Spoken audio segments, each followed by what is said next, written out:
Good morning.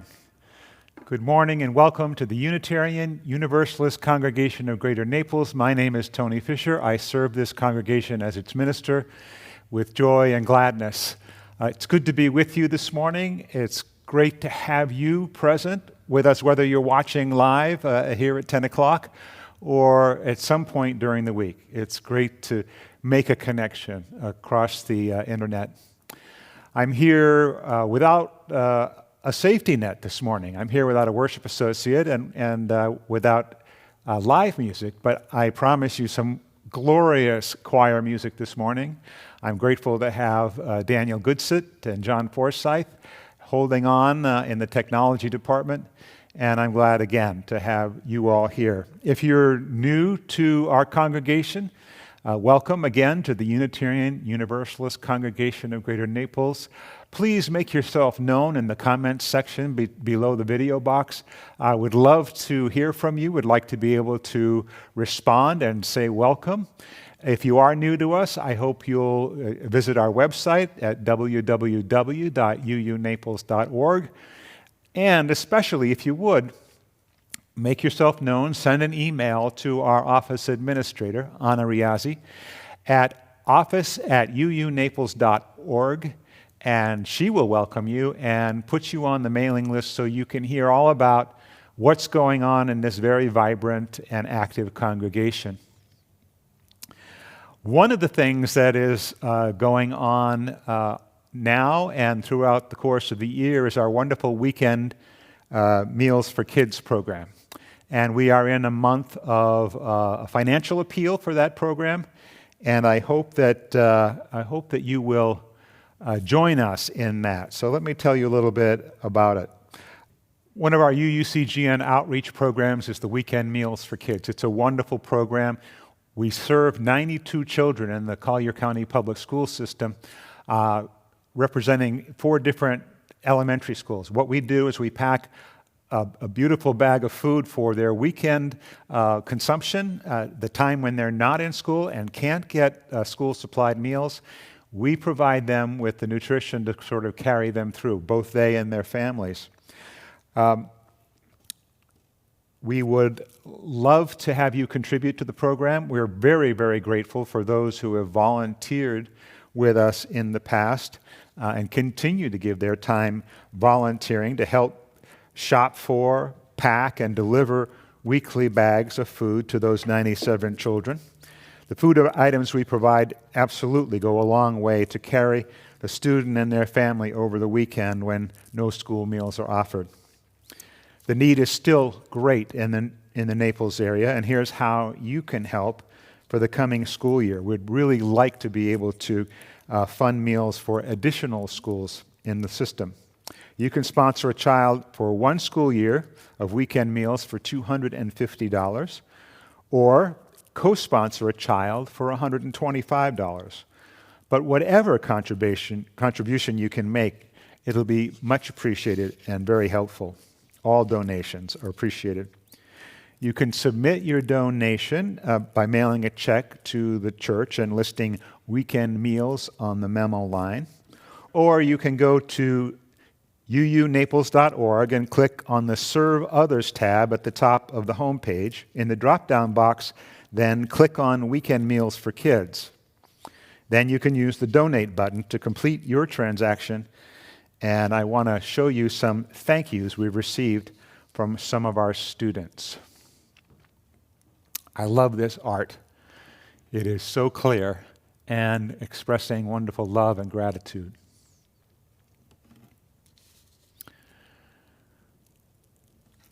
So this week, again, a busy week at UUCGN Online. Tomorrow night's Mindful Monday Forum presents Janet Hoffman, a retired school teacher and current co-president of the Naples League of Women Voters, presenting a program on what our kids face if they should enter the Florida criminal justice system. I think it's a sort of a poignant and sobering look. And Janet has such rich experience both as a member of this congregation and in the community as an activist. So I look forward to her presentation tomorrow night at 7 o'clock. On Wednesday evening, the Wonderful Wednesdays program shall be a wonderful program with music and reminiscing about those pieces of music or that kind of music that takes us back, that reminds us of moments in our past. And we join Linda Swears and the music committee for Wonderful Wednesdays. That's Wednesday night at 7 o'clock. And on Thursdays, the Progressive Voices Speak Out lecture series presents the last of 4 lectures by Jim Kenney, one of our featured speakers during our Progressive Voices series every year. This Thursday's program is titled The New Physics, Gravity and the Subnuclear Zoo. And Jim, as always, presents a wealth of information and a wonderful presentation with both humor and deep knowledge about his subject matter. So I hope you'll look for details on these events and more in this morning's Sunday News, or check out our website at www.uunaples.org. Today we have a guest with us virtually, the Reverend Brian McLaren, who has been an educator, a pastor, a writer, a speaker, an activist. Brian lives locally on Marco Island. He has written a book, many books actually. I first became aware of him in seminary as he was writing about the emerging Christian church, sort of the new growth Christian church that was trying to find its way through the sort of evangelical fog that dominates the Christian rhetoric. Brian speaking about new ways of thinking about Christianity. His topic today, though, is the seventh story, and one of his books talks about 7 narratives in our human existence that are reflective of pieces of who we are. And the 7th story is our focus of today. So I welcome Brian virtually to our congregation, to our service today, and I think you'll enjoy a reading from his storybook about the 7th story and his message to us a little bit later on. As I mentioned, we have some fabulous choral music today from all over, and I'm excited about presenting some of that as well. So now let's settle ourselves into our time of worship with this morning's prelude.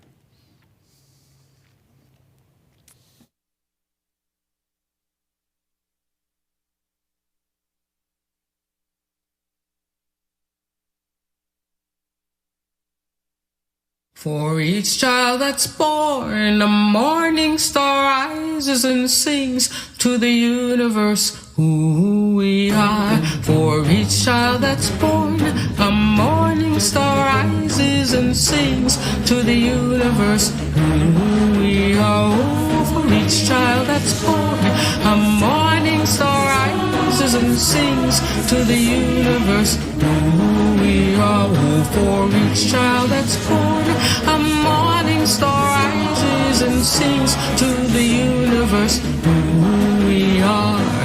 We are our grandmother's prayers, and we are our grandfather's dreamings, and we are the breath of our ancestors. We are the Spirit of God. We are mothers of courage, fathers of time, daughters of dust, and the sons of great visions. We're sisters of mercy, brothers of love, lovers of life, and the builders of nations. We're seekers of truth, keepers of faith, makers of peace, and the wisdom of ages. We are our grandmother's prayers. We are our grandfather's dreamings, and we are the breath of our ancestors. We are the Spirit of God. We are mothers of courage, fathers of time, daughters of dust, and the sons of great visions. We're sisters of mercy, brothers of love, lovers of life, and the builders of nations. We're seekers of truth and keepers of faith. We are makers of peace and the wisdom of ages. We are our grandmother's prayers. We are our grandfather's dreamings, and we are the breath of our ancestors. We are the Spirit of God. We are our grandmother's prayers, and we are our grandfather's dreamings. We are the breath of our ancestors. We are the Spirit of God. For each child that's born, a morning star rises and sings to the universe who we are. For each child that's born, a morning star rises and sings to the universe who we are. We are one.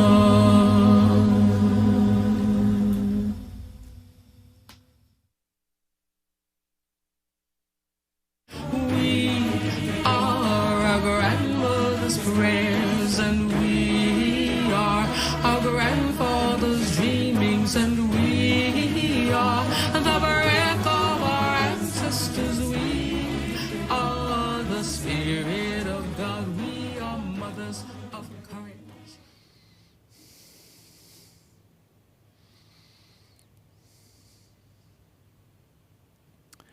This chalice, made with love by a potter's hand, holds the flame with care and allows its warm glow to remain steady. Its light shines so that we can see all the things in our world we need to see, all the things we need to learn, the good and the not so good, the joys and the sorrows of our friends and family, acts of meanness, acts of kindness, acts of courage. Because the Unitarian Universalist flame is a light of love and learning. Learning through our experience, through our stories, through our minds, our hands, and our hearts. Let's join together in our chalice lighting that you'll see on your screen. May this flame stir our hearts and remind us of our mission to be truly welcoming, to grow in mind and spirit, and to widen the circle of peace, justice, and love.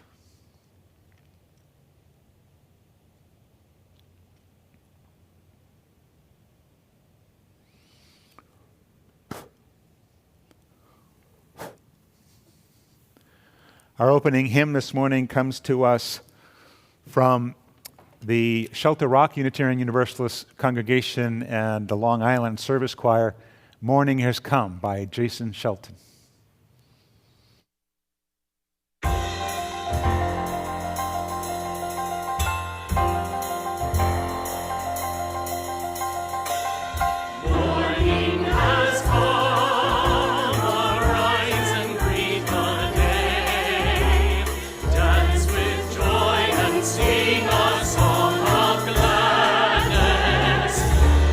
Light of hope here shines.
When we come together here on a Sunday morning, and we're certainly looking forward to that sometime soon, in the next months anyway, we will share stories.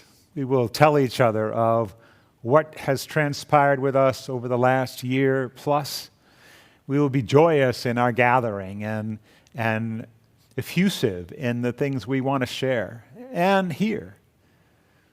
Our congregation is made up of stories. The world is made up of stories.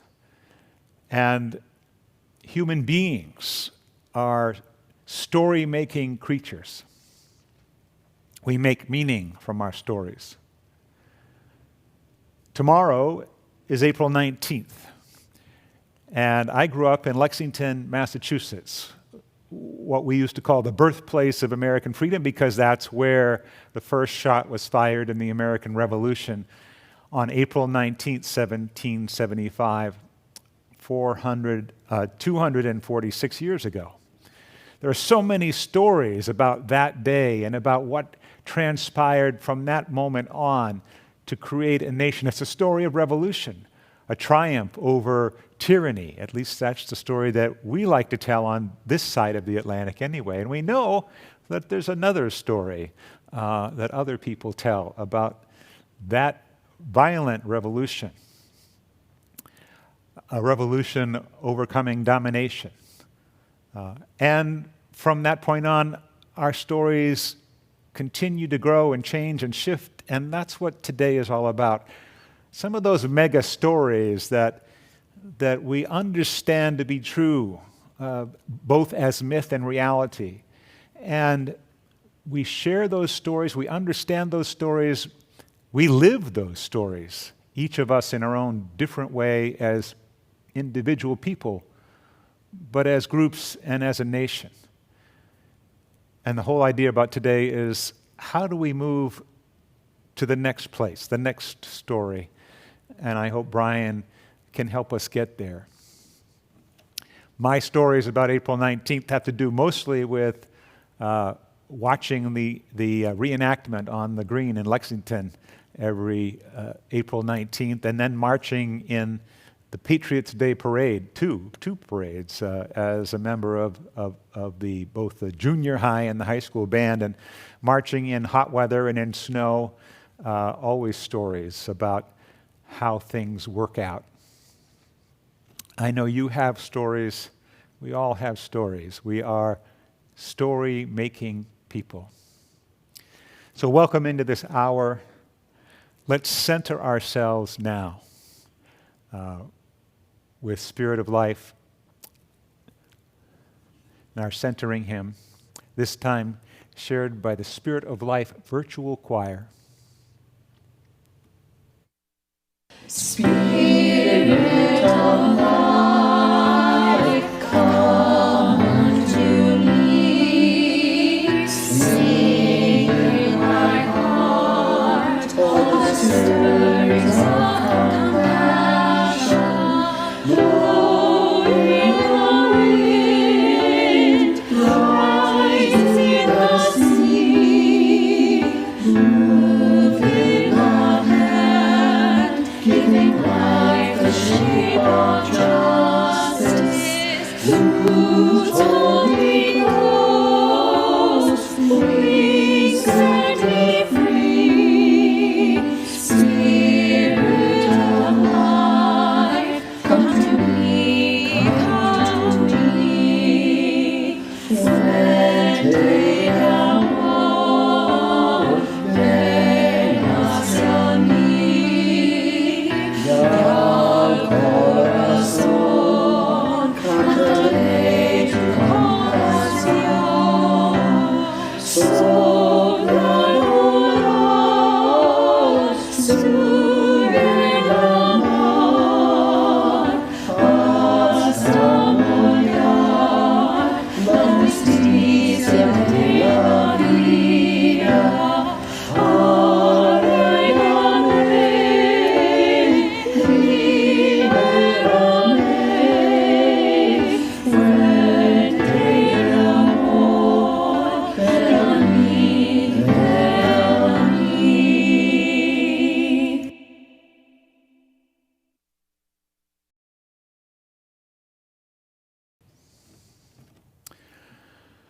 Into this moment we come with our joys and sorrows, all of us, each of us at a different place in our lives, each of us yearning for something new and different as this pandemic wears on, knowing that there is a light at the end of the tunnel, knowing that there will be a time when we're back together soon, and yet not quite there.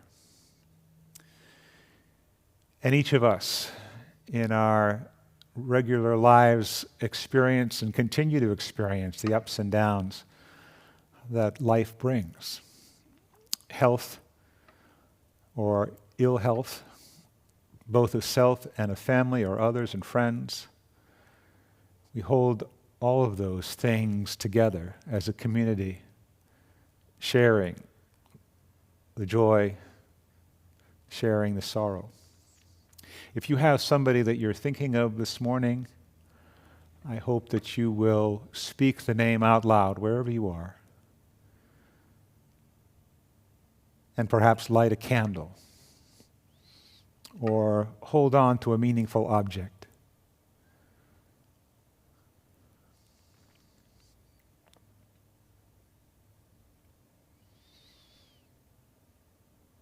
This waiting time hangs heavy for all of us.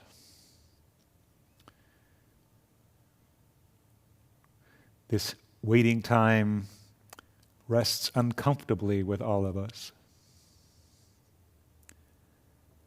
But we have held together virtually, over the phone, in small clusters, on Zoom, here in our worship services.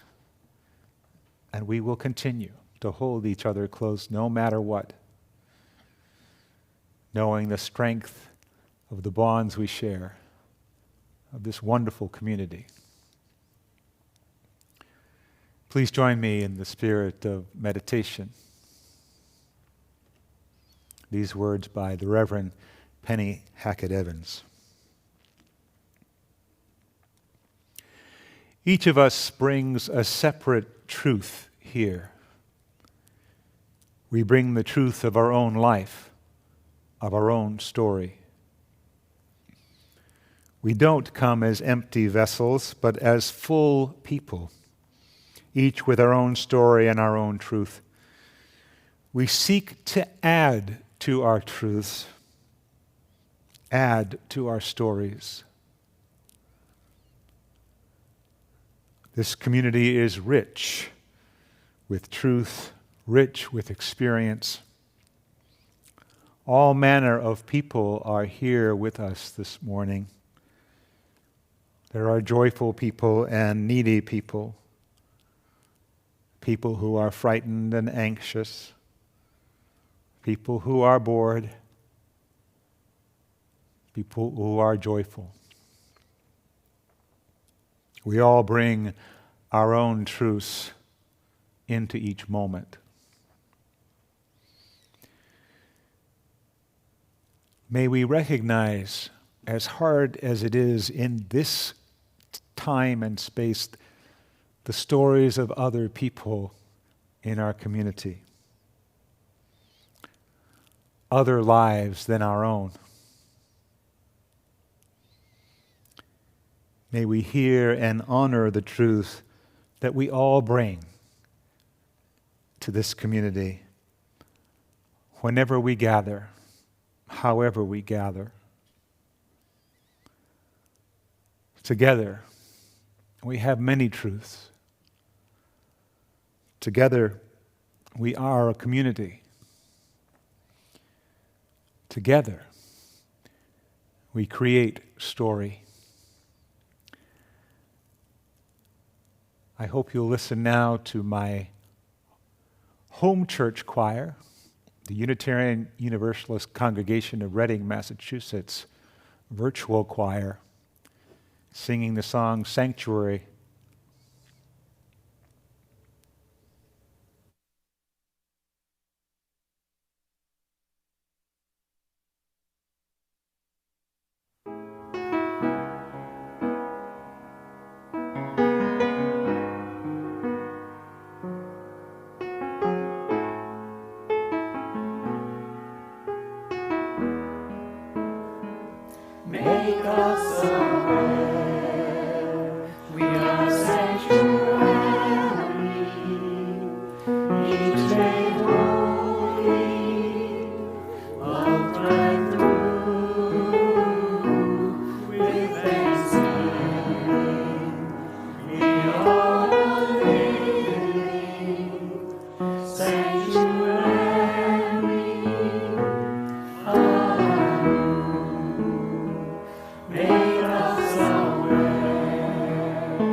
When Brian and I talked about this service, he suggested that perhaps he could read from the storybook version of the seventh story.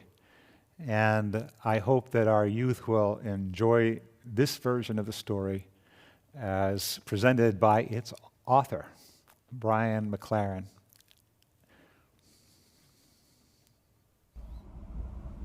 Cory and the Seventh Story by Brian McLaren and Gareth Higgins, illustrated by Heather Lynn Harris. There once was a young raccoon named Cory. Cory lived in the old village along the clear stream, near the deep forest, within the broad meadow. Cory loved stories. Stories about long ago, stories about today, stories about someday in the future. Most of all, Cory loved stories that end happily ever after. Every morning, Cory woke up full of excitement for the day's adventures, climbing trees, crossing creeks, and exploring new places with Owl, Cory's best friend. As they walked through the village, they observed the stories that were unfolding around them. Stories of taking what was a neighbor's, stories of getting revenge on people who hurt us, stories of running away to find a safe place far away from all the trouble, stories of picking a few to bully and exclude, stories of mocking and threatening, stories of covering up our differences so that we won't be picked on by others, stories of shiny objects that make some people feel special and better than others, stories of hurting this beautiful earth so that we can get what we want. Cory walked alone to the clear stream to sit by the water and think. We are in trouble, Cory thought. Our stories are failing us. No one will live happily ever after in a world like this. Owl flew over to perch in a nearby tree. They didn't say a word as they watched the water flow by and listened to its gentle music.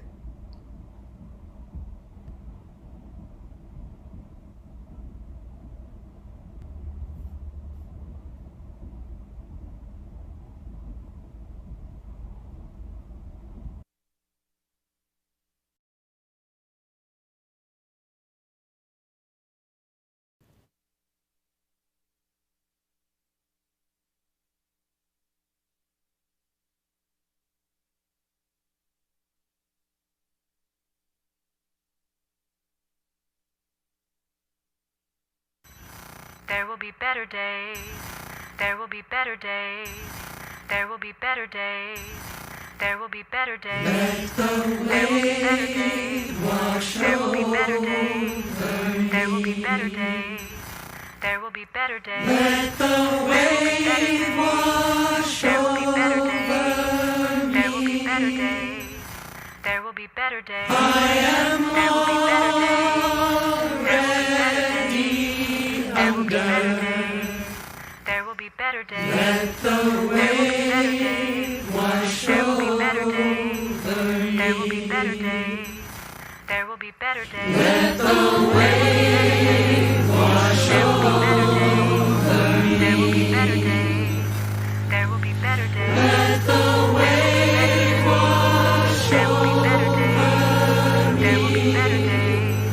There will be better days. There will be better days. I am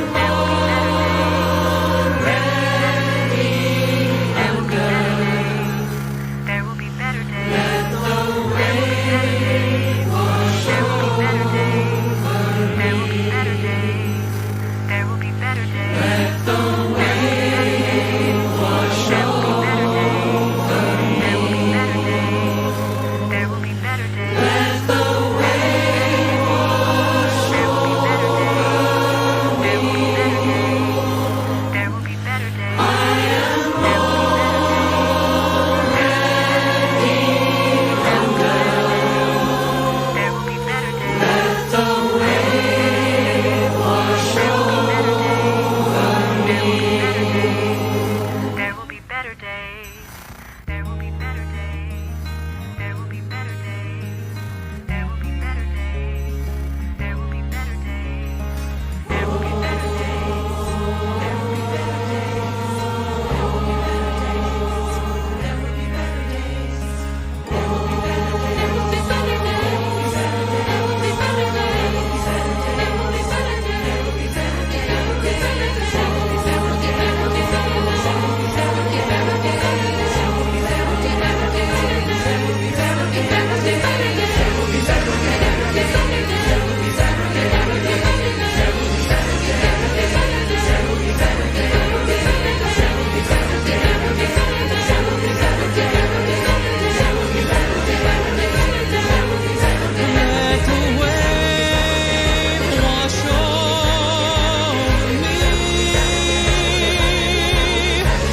better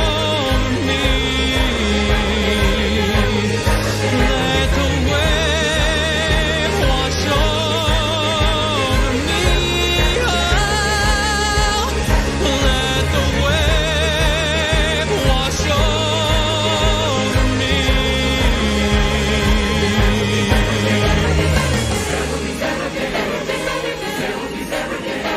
There will be better days. There will be better days. There will be better days. There will be better days. There will be better days. There will be better days. There will be better days. There will be better days.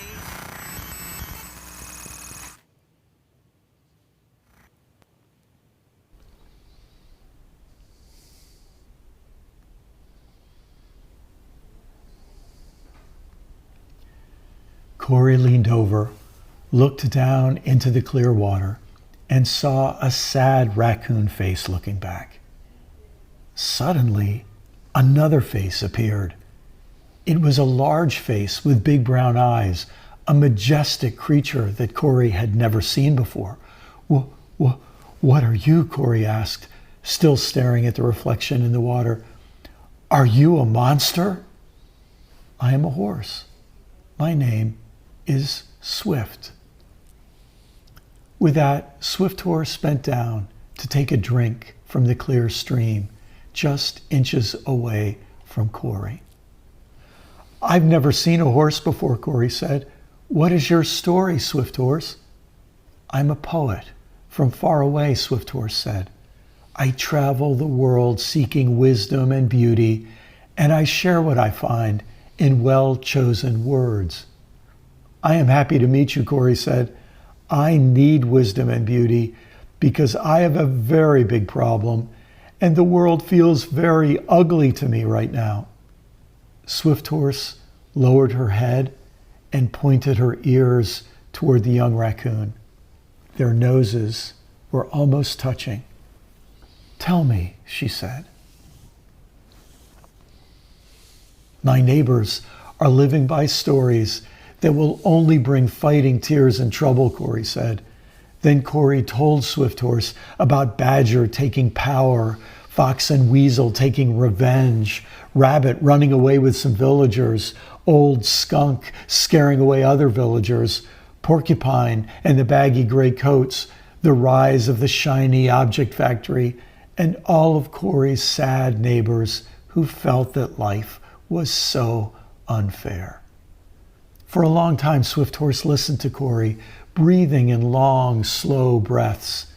When Corey finished speaking, Owl called out from the tree above them.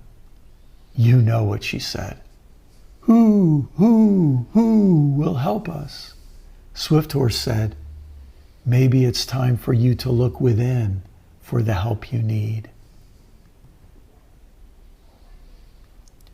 6 old stories wherever I go.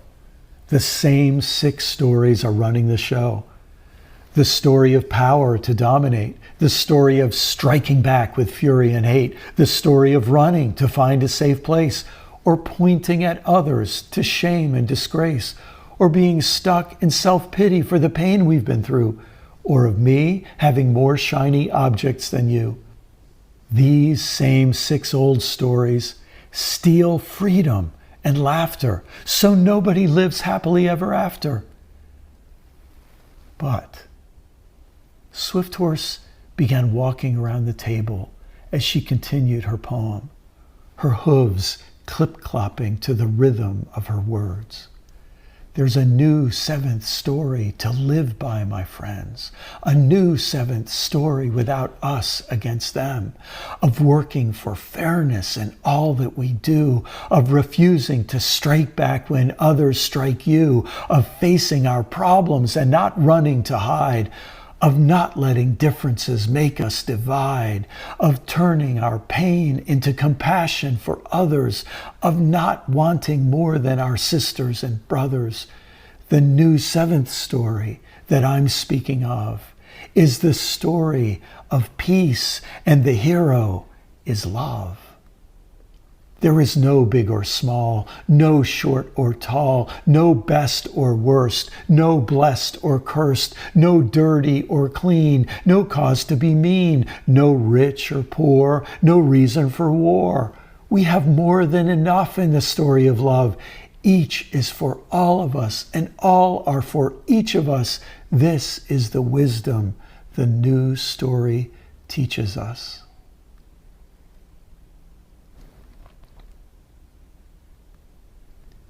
Swifthorse was right, Corey says. The old stories separate the old village into us and them. Us ruling over them, us overthrowing them, us getting away from them, us bullying and rejecting them, us feeling sorry for ourselves because of them, or us having more shiny objects than them. But this is the truth, Corey says. There is no them. We are all part of one great, big, beautiful, wonderful us. We can all choose to be a part of a healing story, the story of love. This story can set us free.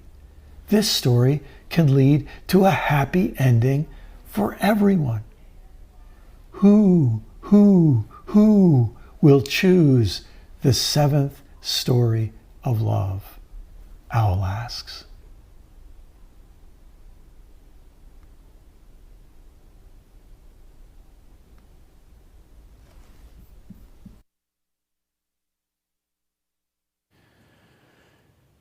Each week, we separate some time out for us to express our gratitude for this congregation and all that it is in our lives and all that it does for this community. We express our gratitude for the leaders of our congregation and the workers of our congregation who do so much to make this a beautiful and welcoming space. We take this time each week to honor ourselves in the story we are co-creating. The morning's offering for the ongoing mission of this congregation will be gratefully received.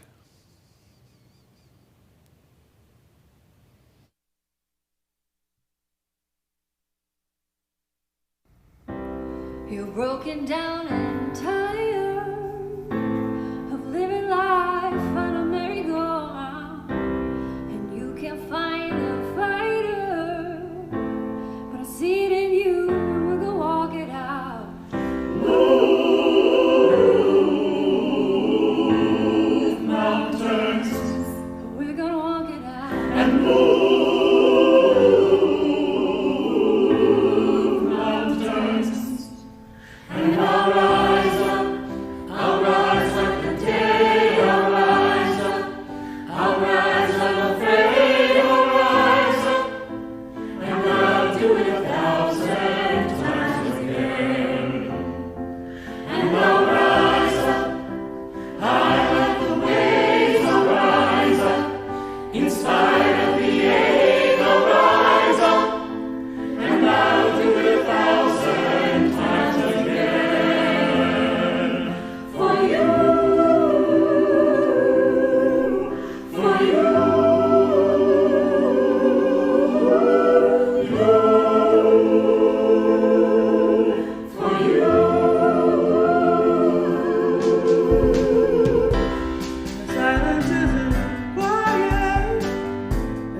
Hi, friends. My name is Brian McLaren. So glad I can virtually be with you.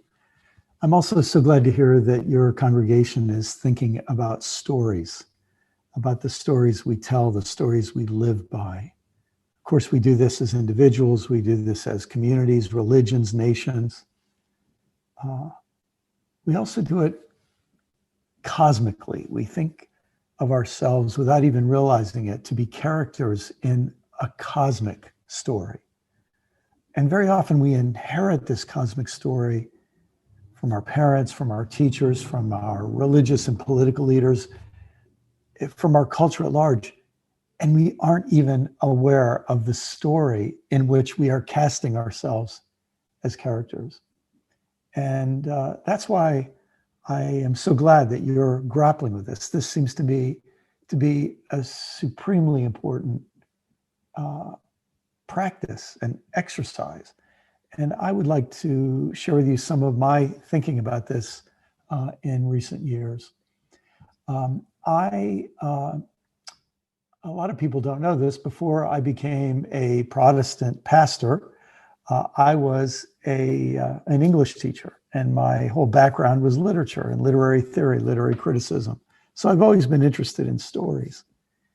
And some years ago in my life as a preacher, I was reading through the Gospels, and I thought maybe I should bring some of my literary sensibility to reading the Gospels. I kept encountering characters, the Romans, the Herodians, the Sadducees, the Zealots, the Pharisees. And I started to realize that if this were today, we'd be talking about Republicans and Democrats and Proud Boys and Oath Keepers and QAnon, that all of these groups had a certain meaning and role and function in the culture of that day. Wealthy Judeans, the temple elite. Every time Jesus told a story about a master or a landowner or a steward, I started realizing these were not just placeholders, they were important elements of the story, and I needed to know more about them. I started doing some research. I became really interested in the economic realities. I learned about the role of Galileans and day laborers and tenant farmers, and I learned about healthcare and poverty and sickness, about who the Samaritans were, who sinners were. That phrase, the sinners, tax collectors and sinners. And so as I worked with this, an understanding of several different narratives started to make sense to me. And I call the first one the domination narrative. This is the narrative of us over them. This may be the most powerful narrative in our civilization. In the Gospels, the domination narrative is obviously represented by the Romans, who the Roman Empire was dominating the known world. That's what an empire is. It's when many nations are dominated by one nation. And then I realized that the Herodians were the Jews who were sympathetic with the Roman rule. They thought, look, we can make some money at this. We can, get some advantages in this. This isn't the end of the world. Maybe it's even God's will. Let's work with Herod, who's working with Caesar. And the Sadducees were a group who also seemed to align with the Romans and the Herodians. When you see the world through the domination narrative, you're looking toward the winners, the powerful, the elite. They're protecting the order. They're protecting law and order, the status quo. And the setting then is a great empire, and where rebels are constantly a threat to the peace and security and economy of the empire, or rivals, other empires that might want to come in and compete with us or attack us or steal something from us. And so we have the warrior us against the evil them.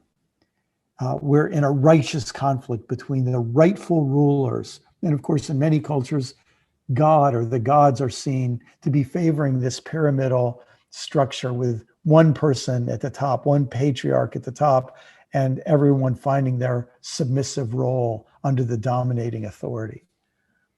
And so the plot is always about a path to victory and a path to maintain supremacy and power and advantage.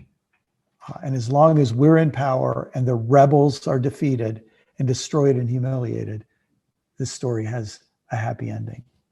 Of course, the people who are being dominated don't always feel so happy. And that brings up the second story, the revolution narrative, us overthrowing them.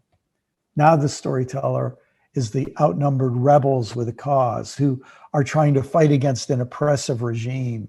We are freedom fighters versus corrupt oppressors. And we're involved in a violent fight for liberation. We might be the good guys with guns who are fighting against the bad guys with even bigger weapons, or stones or lasers or whatever it is. And the resolution or the theme happens when it leads toward us being free, casting off our oppressors, those oppressors being defeated, destroyed, and humiliated. You can see how the domination and revolution story fit together. And these are the zealots in the Gospels, who are ready at any moment to take out their knives and slit Roman throats.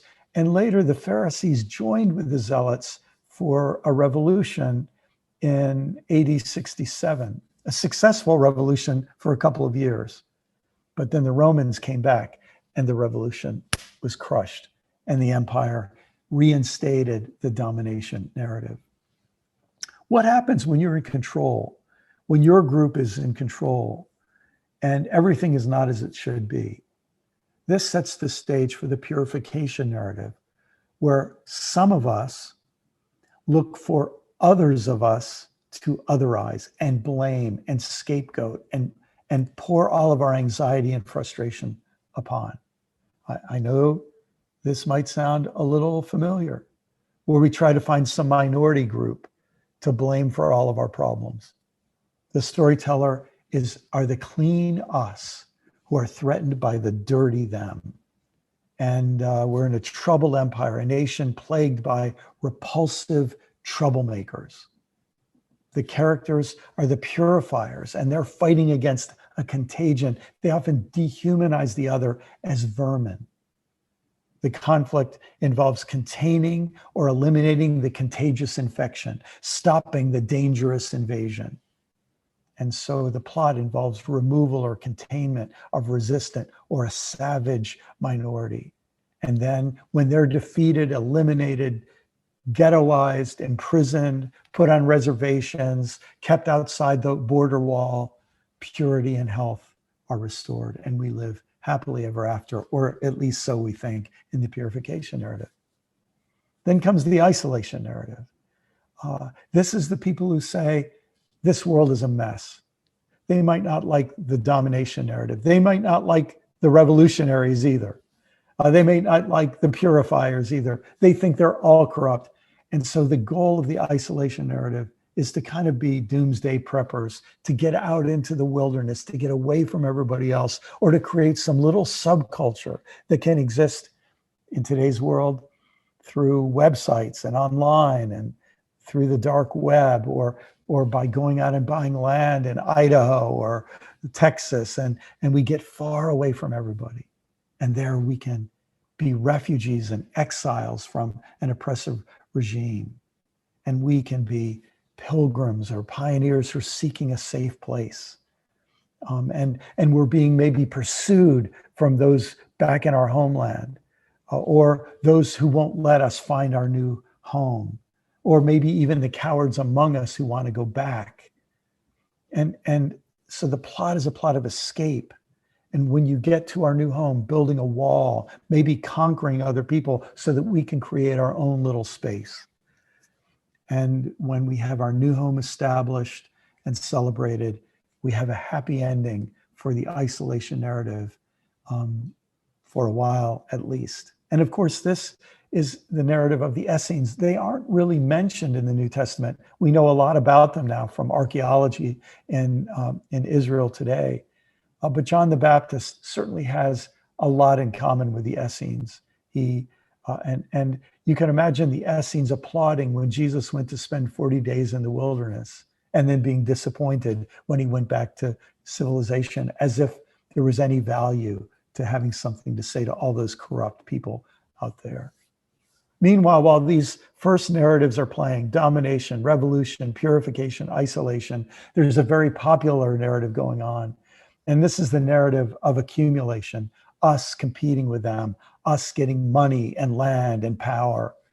And so when you read about the wealthy Judeans, back in those days, the wealth was concentrated around the capital city, Jerusalem, in the southern province of Judea. And so there's a lot of wealth down there. This is like the coastal elites today. And the temple elite, they were really powerful because they had a constant inflow of money and protein through sacrifices.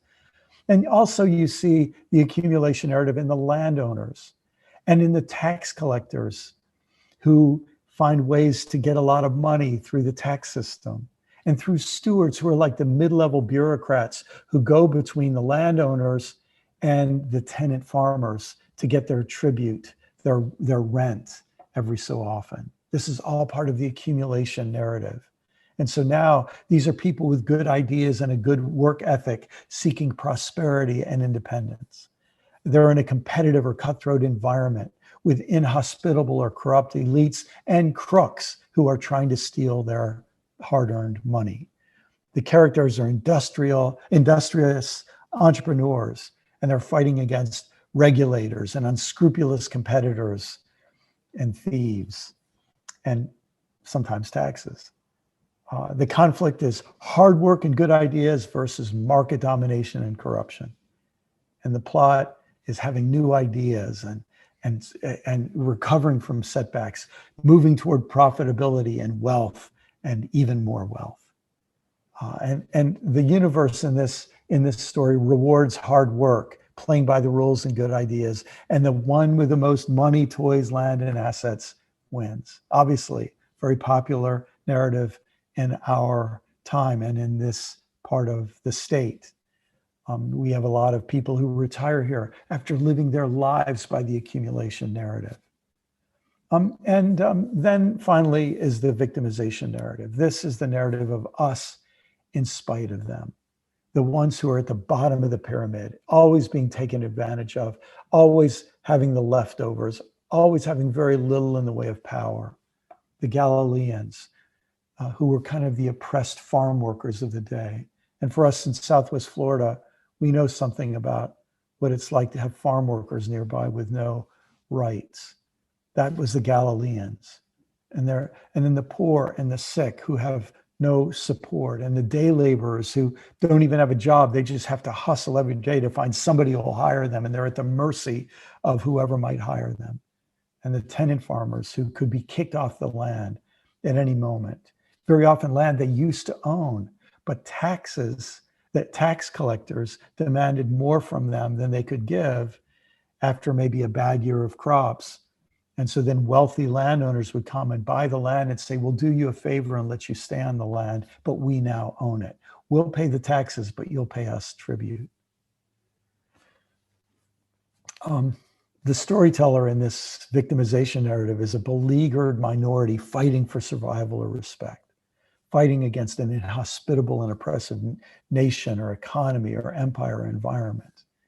And these are misunderstood and mistreated and marginalized people who are wanting to be restored to dignity, restored to honor, restored to safety.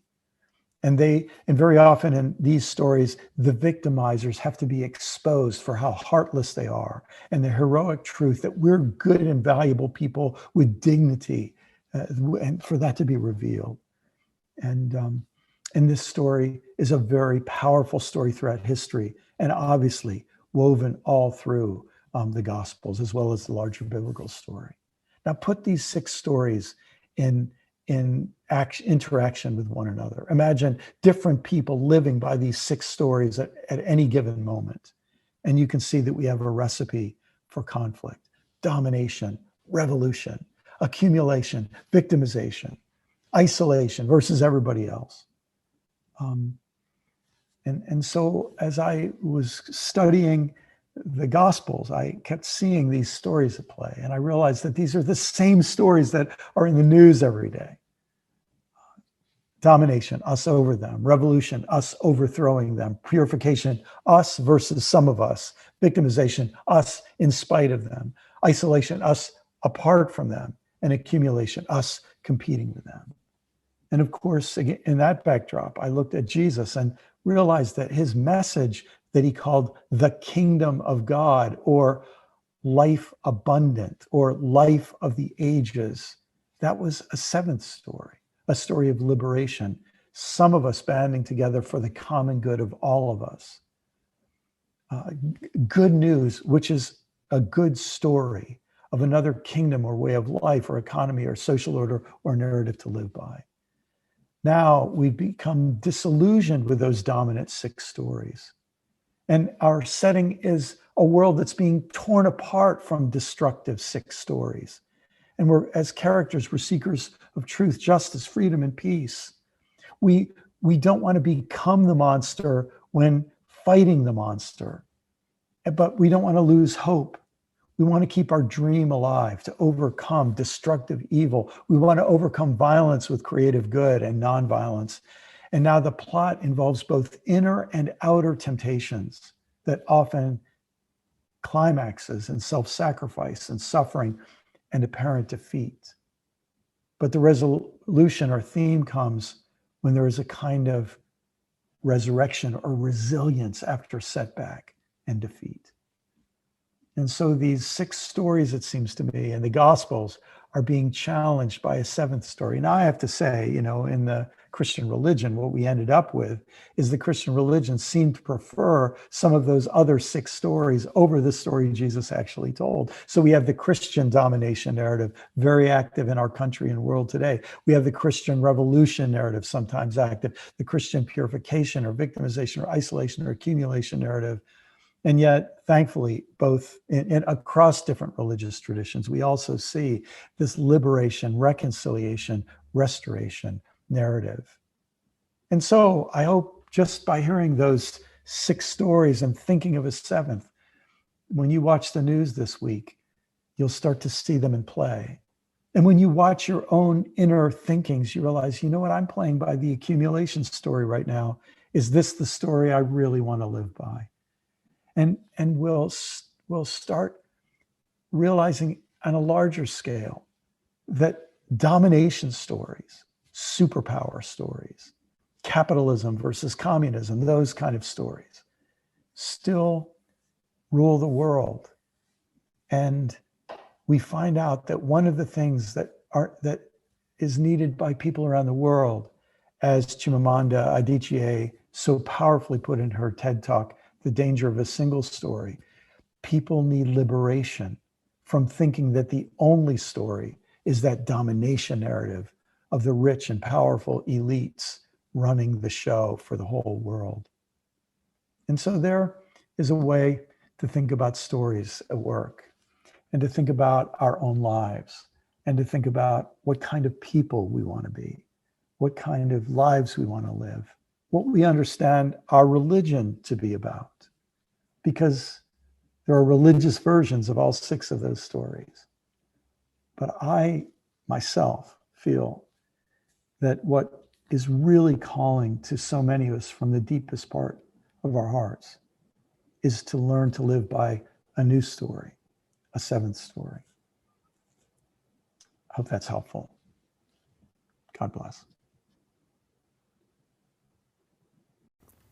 All right.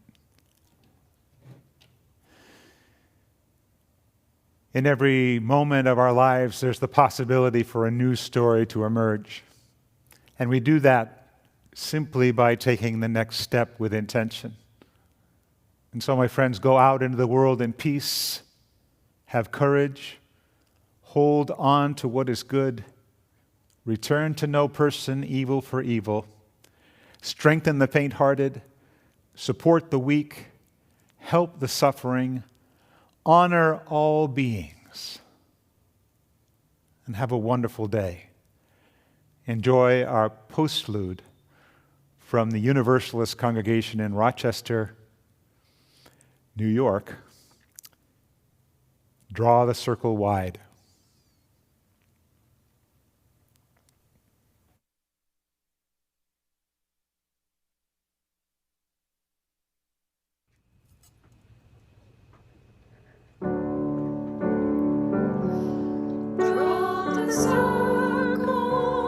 Draw the circle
Let this be our song.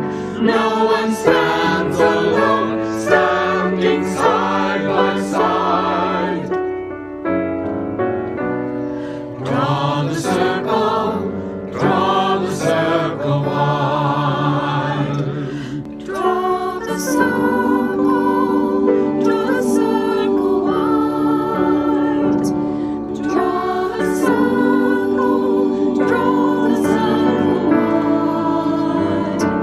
No one stands alone, we'll stand side by side. Draw the circle wide. Draw the circle wide, draw it wider still. Let this be our song. No one stands alone, standing side by side. Draw the circle wide. Draw the circle wide, draw it wider still. Let this be our song. No one stands alone, standing side by side. Draw the circle wide. Draw the circle wide, draw it wider still. Let this be our song. No one stands alone, standing side by side. Draw the circle wide. Draw the circle